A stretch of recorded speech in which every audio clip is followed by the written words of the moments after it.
a podcast by Neutral Voices Media Count Group, your opinions important, so you N.V.M.G. gotta speak out. Don't let your chance to be heard pass by. Spell out, let me hear you loud, proud. Shout it out real loud. Everybody wake up. Shout it out real loud. Everybody wake up. Wake up. No time for sleeping on the issues. This is Neutral Voices. We gon' deal with the issues. What do you really want, what they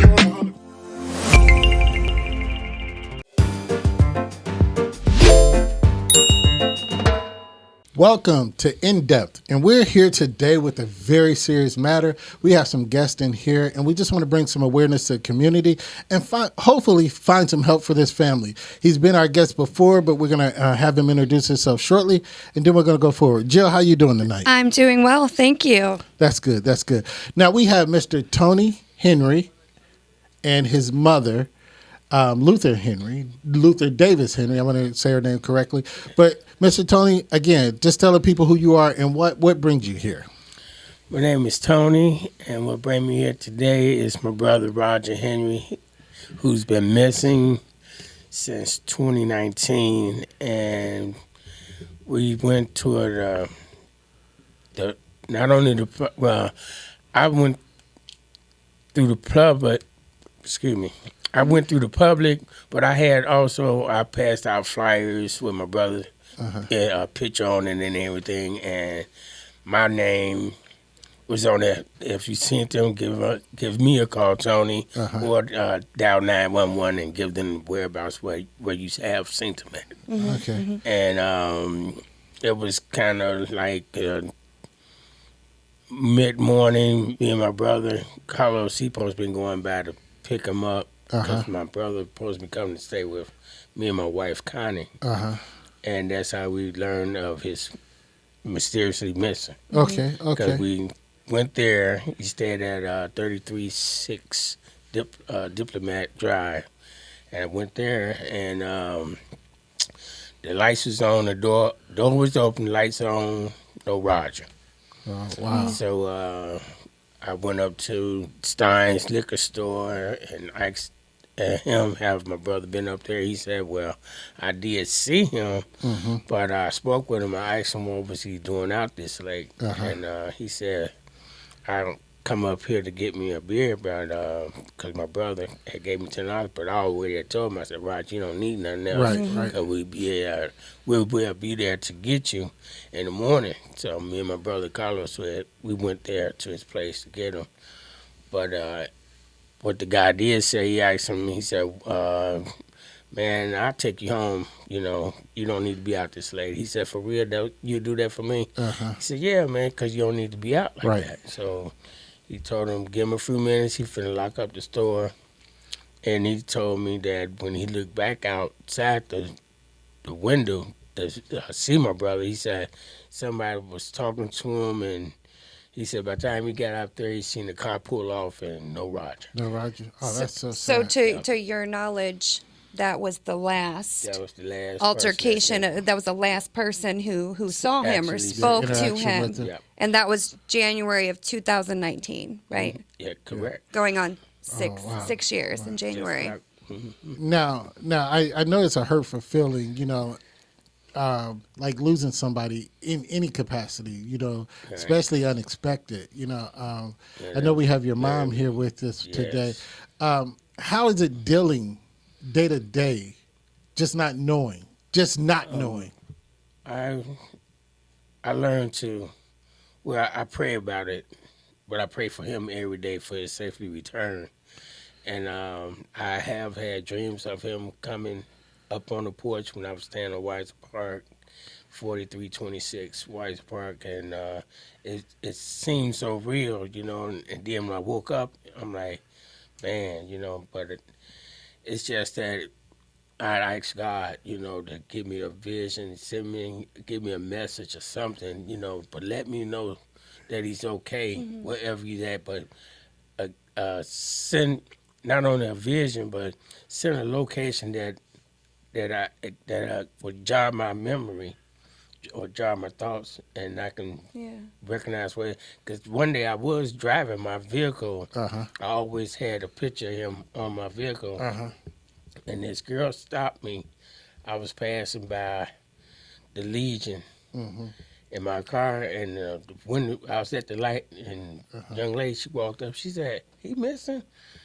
I said, "Yes, that's my brother." And she said, "No, I could have sworn I seen him the other day." I said, "Wait a minute, you seen him the other day?"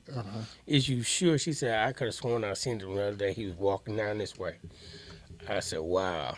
I said, "But anyway, take the information down off the picture that's on my car." Right. And she took the information. She said, "If I hear or see anything, I'll do exactly what's on there." Yep. Yeah. What role, Tony, has law enforcement played in your brother's disappearance or missing status? The role that the law have played in it, it's just been, I would say it never moved. It never moved? It never moved, because when I talked to, first it was Detective Martin, supposed to have been handling his case, and then a few months later, they changed it out, and it was Detective Lori, to that point. Her name's somewhere in there, Lori. But I did get a chance to speak to her last week. Okay. And I asked her, I said, "Have you heard anything?" Yeah. She said, "We haven't heard nothing, no more than what you have brought to our attention." Right. I said, "But that's, by so much have happened out there. I understand that they finding people, but I want to know, is y'all really paying any attention to my brother's missing? Missing?" Yeah, and unfortunately, statistically, and we're going to get into that a little bit, but when it comes to people of color and missing, they are not a high priority, and especially since he's a man of age, a black man. And I don't know, has he had a criminal history? Because sometimes that play a part in how Roger was a loner. He'd be around mostly family. He had friends when we stayed in Chicago, and he's not violent, nothing like that. He stayed to himself, but he was just a normal person. And he can get along with anybody. He make you laugh and everything, and stuff like that. And it's a hurt in me, because we always been close. And when we was in Chicago, I never did let nobody talk crazy to him. They said something to him. I said, "Man, who the?" And they were like, "Man, they ain't said nothing." I said, "Well, just don't think about that." Well, and Clarence brings up a good point. A lot of times with the criminal history, when a person of color goes missing, or when anything, really, it's like the first thing that the media grasps at is their criminal history, regardless of what else is going on. And when we talk about the statistics, so we know that that's the reality. Right. But let me just give some numbers on this. So this is from the U.S. Census 2022.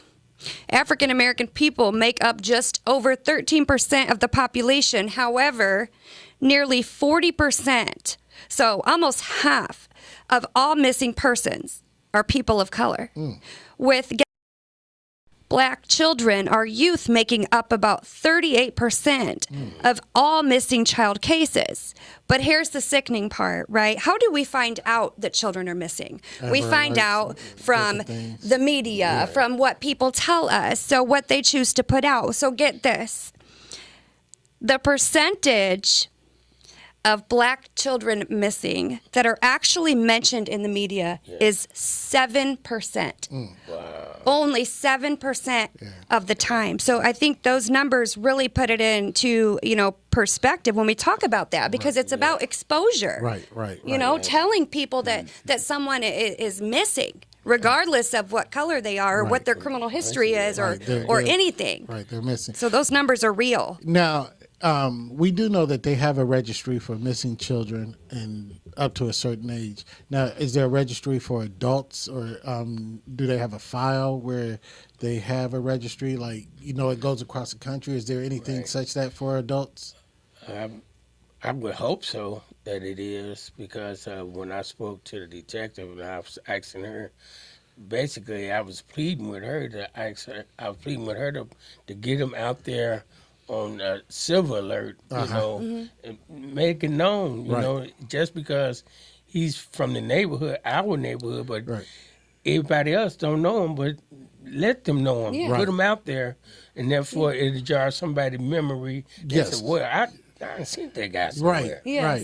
That's what we looking for. We looking for someone that said that they can step up and say, well, I know I haven't seen him around here before, or just bring it to, just be out loud about it, and talk about it. Not only just keep it to yourself, just tell the next person, man, I haven't seen this guy, and hopefully that somebody can help us. Right. And with reach back and just help us. When you look at like social media right now, and the power that social media has in numbers and just that reach, it's crazy to me that this day and age we aren't able to find more people. But what's even crazier than that is how many people of color are not found. Right. How many are not found? And it really upsets me that you have, you've reported this, you've done everything you're supposed to do, but you weren't given the tools and the knowledge and the assistance to even know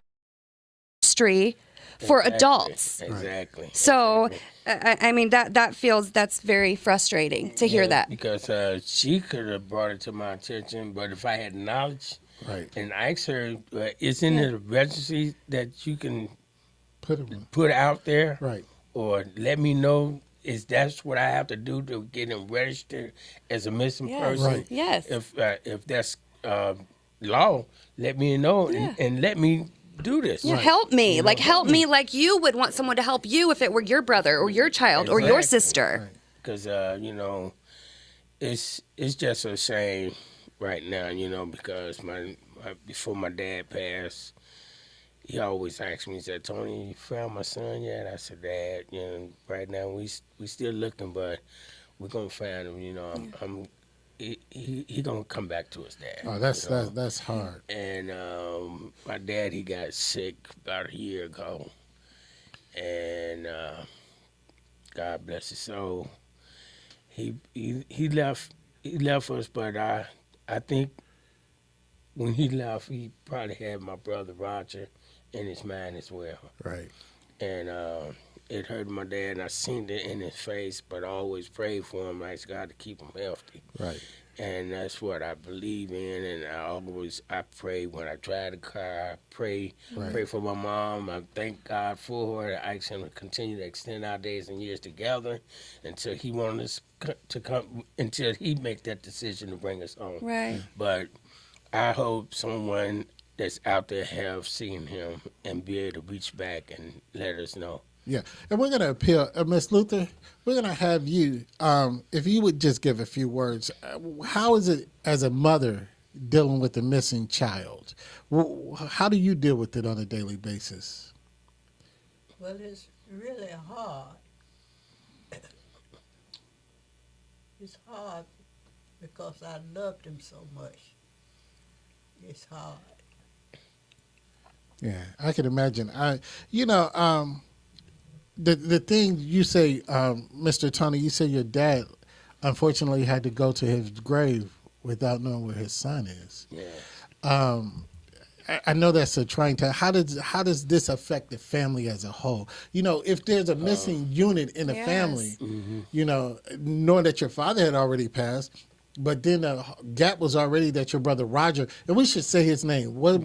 Give me his full name. Roger Lee Henry. Roger Lee Henry. We're going to repeat that name throughout this show so Roger people Lee can Henry. get the understanding of who we're looking for. So your brother Roger Lee Henry was already missing, and your dad had passed, so there's a bigger gap. How's the family maintaining right now?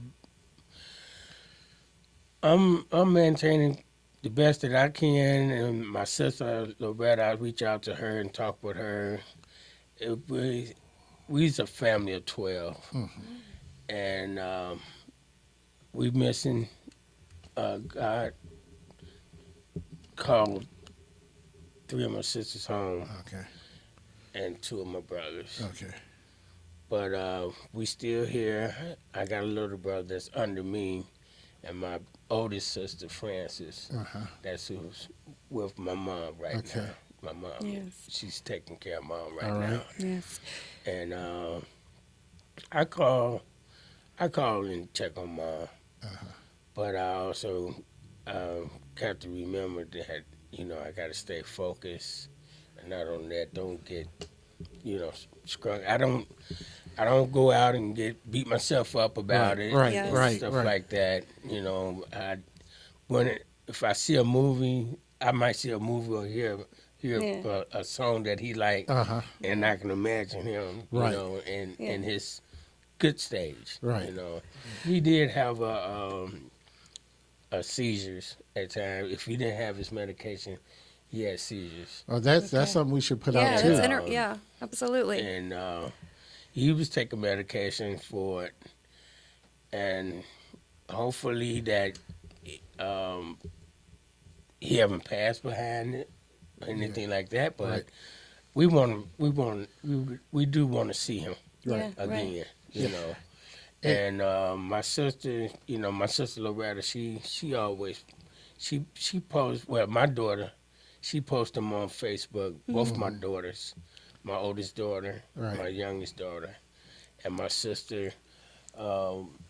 Back here is in the picture. Which one is he? This is my brother Roger right here. This is Roger. Roger's in the center? Yes. Okay. That's me right here. Tony. This is my baby brother Terrell. That's my nephew Lawrence, and my cousin back here. Okay. Alice. All right. Yeah. So we got a picture of. And how recent was that picture? That picture. It was in the summertime, I know that. But, it's been a few years. All right. Yeah. All right. Tony, you mentioned several times, prayer and faith. And I know most of us, myself included, can't fathom what you're feeling.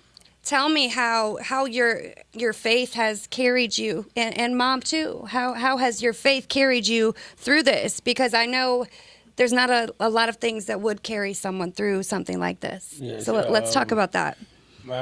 I said my faith have kept me together, and not only that, I read Bible verses, and I never let nothing worry me. I prayed to keep myself sane, and whatever moves me now, I try to stay positive about everything that I do. Right. And I don't like being around a negative person. Right. If they start talking negative, go. We absorb that, don't we? Yes, we it's definitely like absorb a it. towel or sponge, but we got to get rid of it. Yes. Right. Yes, she's right. So, but my faith been keeping me strong. And as a few pastors I know, I have been speaking with them. Talk with them. Pastor Pete, he have a ministry at the corner of Hannah and Sherwood, and I go and talk with him on Sundays as well. He also lift up prayer. We lift up prayer for my brother Roger Lee Henry, and it makes me feel good because I don't feel nothing wrong, but I can talk. I can speak about him.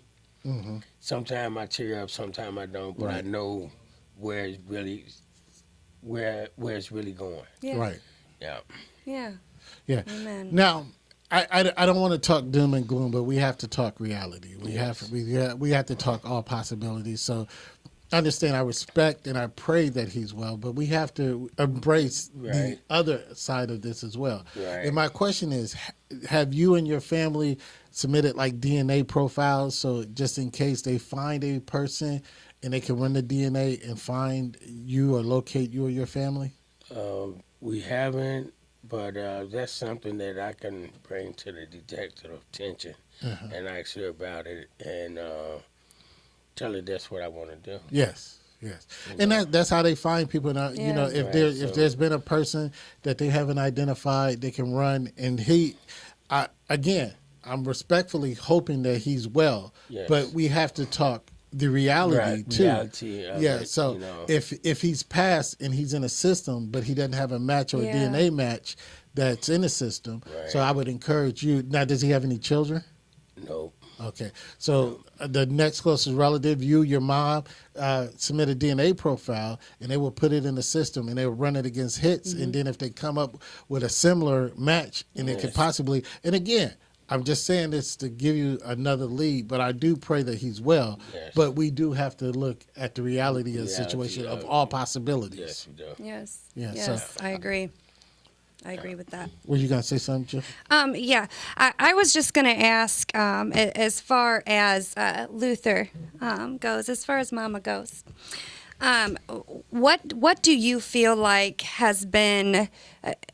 I know probably your faith has carried you through as well, but Tony mentioned pastors, some friends, his faith, some music. What is it that helps pull you through the pain of all of this and to remain hopeful and positive?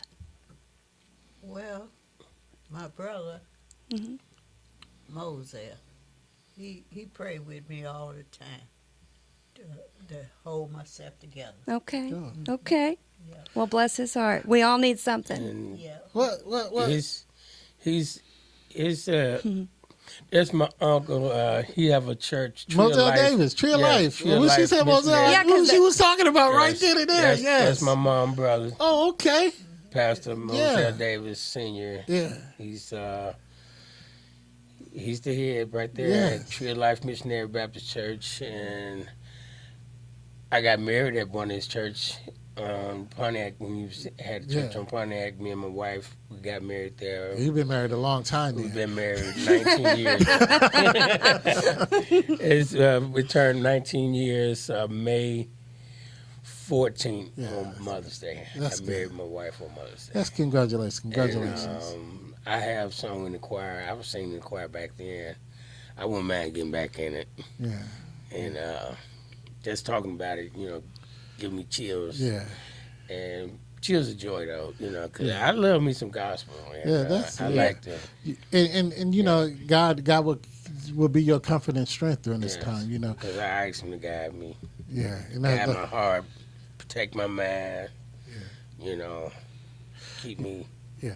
Now let's get into some profiles. Now, do you know what Roger was wearing the last time? Do you have any idea? Do you have any identifying? Does he have any tattoos? Any identifying markers that we can tell people to look for? He have a scar above his left eye right here, and he don't have no tattoos. Okay. And now, that's what it is. See, that's this scar right here. Mm-hmm. And Roger had, it was something. I think he had a mole, like a big kind of mole right here on his neck as well. Yeah. Now, how old? How tall? The weight? Let's get the description out there. Roger, I said 5'9" to 5'10", 145 pounds or 150, dark skinned. He's salt and pepper hair. Yeah, and he's kind of talkative, but as far as that goes, like with family, Right. close friend, Right. Yeah. something like that. Now, did he have any tics, tricks, or eccentricities that people would know? Like, did he have a specific walk? Did he have a limp? As many descriptions as you can give us. We want people to be out here to understand and be able to. He don't have a limp or nothing, but he walked. He kind of got a small crook to his walk. Yeah. Did Roger frequent any other cities? I know you said he was a loner and kind of hung out a lot by himself, but other than this particular area, did he frequent any other maybe like surrounding cities or towns? Well, we from Chicago, and when he moved up here, he basically was just around family. Yeah, Yeah. just kind of hung around you guys in this area. Yeah, because when He moved in when me and my wife moved in Diplomat Apartments over there. I got him an apartment over there as well, and his apartment was next to mine. So fortunately, when I asked them could they put my brother next to me, they worked it out. Oh, that's good. That is. He was next to me. Yeah. Now, you say you're from Chicago, and I also had to ask. I mentioned a DNA profile, but did he have any issues, mental issues, or anything that people could be aware of that he might have suffered from? The only thing he suffered from is not taking medication from seizures. Okay. If he didn't have his medication, unfortunately, he'll have a seizure. Yeah. Okay. Yeah. And he was, I kept him up on his medicine because I asked him, make sure you eat something first and then take your medicine. Because I have a seizure disorder myself. Okay. But I was prayed over by some ministers, and by the grace of God, I haven't had a seizure in probably about 15, 20 years. That's good. That's good. But you mentioned eating. Did he have a favorite food, fruit, place to eat, or anything? We want to get all this information out for people to understand. He liked the Italian beef sandwiches and ribs. And did he have a particular restaurant he very frequent or liked?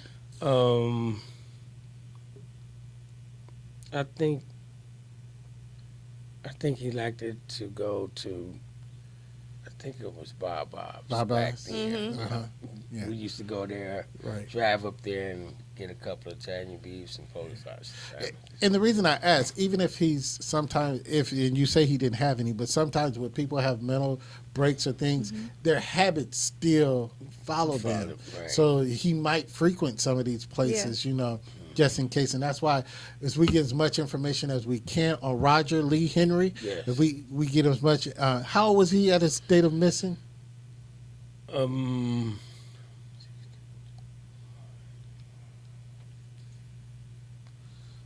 Well, myself, I'm 61. 61. So Roger, back then, I think Roger was like 56, 57. 56, 57. So mid-50s. Yeah, mid-50s. Mid-50s. Gotcha. Yeah, again, and the only reason I'm asking you, we want to get as much information out there. We want to have people, something jogging somebody's mind. Somebody might watch this. Somebody might share this. And somebody might say, that sounds like a guy I saw walking, like in Chicago. Maybe he made his way to Chicago. Yeah. I seen him in Indy. I seen him in Toledo. I seen him in Dayton. That's Brian, thank you by you saying that. We had Chip stating that they've located his identification in Indianapolis. Oh, okay. My daughter, my daughter, they was online and it popped up. They put his name and address in, and his name popped up in Indianapolis. That he supposedly had got a apartment or something. Okay. And I shared it with the detective, and she was telling me, can't you go? I said, no, that's your job. You're supposed to be able to handle that for me because I'm giving you this information. Can't you go on it, you know? I'm not saying that it's a true fact, but it's a lead. At least follow up. It's a lead. Yeah, a lead is a lead. That's right. And I told her that's the best lead that I have got so far. Could you go with it and at least share with that the area police that area? Yeah. And she was telling me I should do it. I said, why should I have to do your job? And you the law. You're right. Do that for me, please. You know. Now. If there's not a hurting feeling to hear tell me that she can't do it, and I'm quite sure she could do it. Yes. The only thing is do pick up the phone or get on the computer, and go to the station. Yeah, say it's a missing or a danger person. If we have a missing person here, but I have knowledge that he's supposed to be there in no time. Could you put him up for me? Because it could be nothing, but it could be something. It could be it. Yeah. And I believe if she would have done that, at least sent them his picture, the flyer of him, because we have it on Facebook. His picture is on Facebook right now and Instagram. as well. But I about to get some more flyers myself. My first cousin, me and her been talking about it, and we're gonna get some more flyers. Right. I do pray, again, that he is found healthy. But I do encourage you, first of all, to have your family, you and your mom, find out how you can go about getting a DNA profile set up and entered into the system, just in case, worst case scenario. But we got to speak of the reality. Yes. Not wishing anything bad, but the reality is it's a possibility. Right. So get your DNA in a system or a bank where if they're running it, they can locate you and let you know where your loved one may be if they have become deceased. I'm not wishing that, but I'm just saying. But again, we're gonna look into that camera right there. He's gonna put the camera on you, and we want you to just plead to the people out there once again to help you find your brother. Tell them whatever you need to help to find your brother. Yes, Tony Henry, and I'm here. We're in search of my brother Roger Lee Henry that's missing. He has been missing since 2019. We need your help.